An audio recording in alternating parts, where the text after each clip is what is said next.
Hello السلام علیکم friends, میرا نام ہے عادل صدیقی اور ایک بار پھر ہم آپ کے سامنے لے کر حاضر ہیں رسول اللہ صلی اللہ علیہ وسلم کی زندگی سے جڑا ایک اور خاص مرحلہ، یا یہ کہیں کہ رسول اللہ صلی اللہ علیہ وسلم کی زندگی سے جڑا آخری مرحلہ۔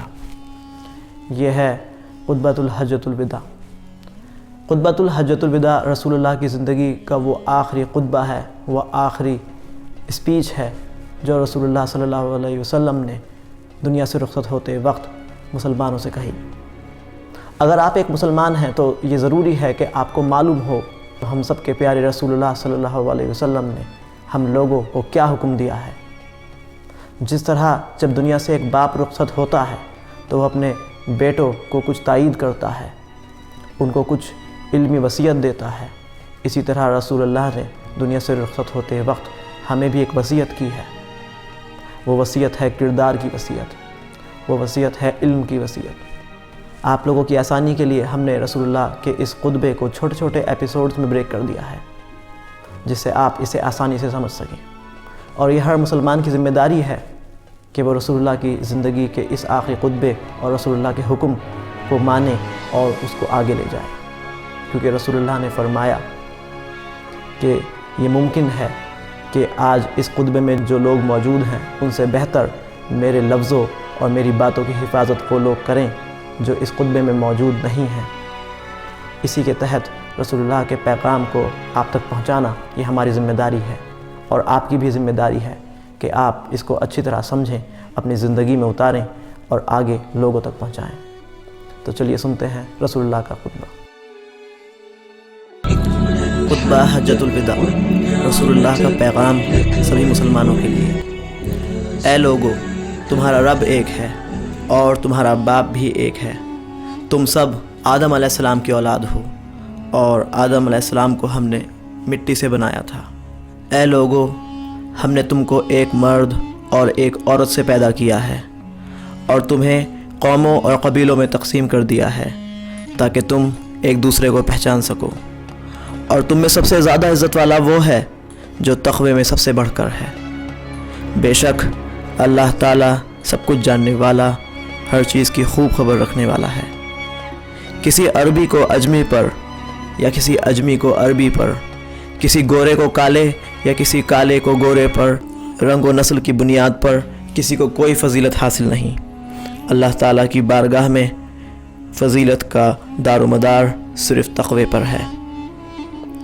میں تم کو اللہ کی عبادت اور تقوی کی وصیت کرتا ہوں اور تم کو اس کی اطاعت کا حکم دیتا ہوں، اور آغاز کلام اس سے کرتا ہوں جو خیر ہے۔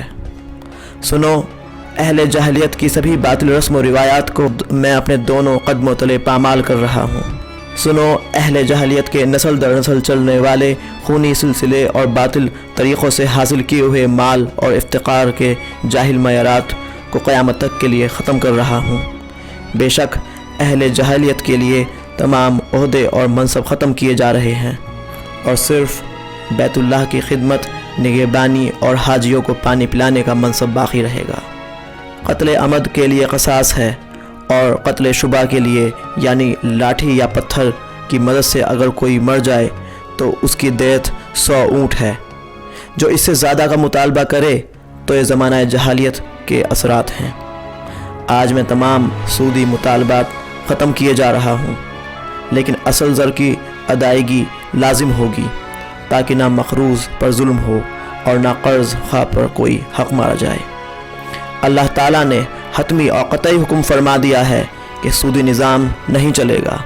زمانہ جاہلیت کے تمام سودی واجبات ختم کیے جا رہے ہیں، اور سب سے پہلے میں اپنے چچا عباس ابن عبد المطلب کے سارے سودی واجبات کو ختم کیے دیتا ہوں۔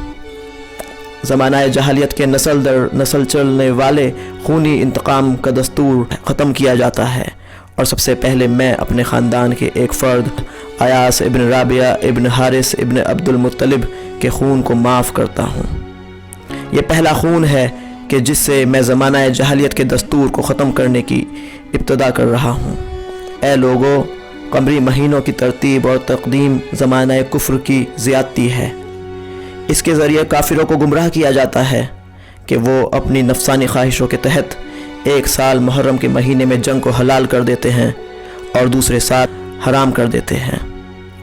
سنو، آج زمانہ گھوم پھر کر پھر اسی ترتیب کے مطابق آ گیا ہے جو آسمانوں اور زمین کی تخلیق یعنی ابتدائے آفرینہ جاری تھی۔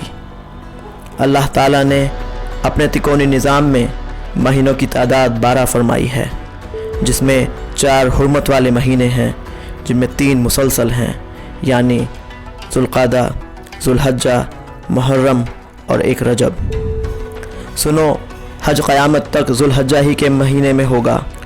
اے لوگو، تمہارا جسم، تمہاری جان، تمہارے مال و عزت کو ایک دوسرے پر وہی حرمت حاصل ہے جو اس مہینے ذوالحجہ، اس شہر مقدس مکہ المکرمہ اور اس یوم عرفہ کو حاصل ہے جس میں تم سب آج یہاں جمع ہو۔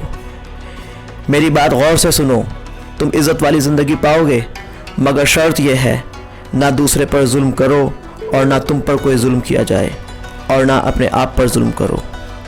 اے لوگو، بے شک ایک مسلمان دوسرے مسلمان کا بھائی ہے اور مسلمان آپس میں بھائی بھائی ہیں۔ ایک مومن کا سب کچھ دوسرے پر ایسا ہی حرام ہے جیسا آج کے دن کی حرمت۔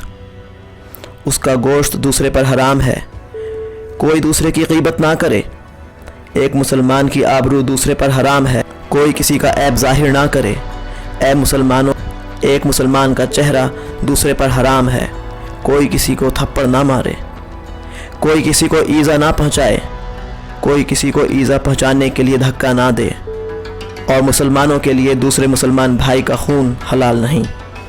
کسی بھی مسلمان کے لیے دوسرے کا مال حلال نہیں سوائے اس کے کہ وہ خوشی دلی سے کچھ مال تم کو دے دے۔ میں تمہیں بتاتا ہوں حقیقی مسلمان کون ہے۔ حقیقی مسلمان وہ ہے جس کی دست درازی یا زبان کی اذیت سے دوسرے مسلمان محفوظ رہے۔ حقیقی مومن وہ ہے جس سے لوگوں کی جان و مال محفوظ رہے۔ حقیقی مہاجر وہ ہے جو گناہوں اور اللہ تعالیٰ کی نافرمانیوں کو ترک کر دے۔ حقیقی مجاہد وہ ہے جو اللہ تعالیٰ کی اطاعت میں اپنے نفس کی باطل خواہشات کے خلاف جہاد کرے۔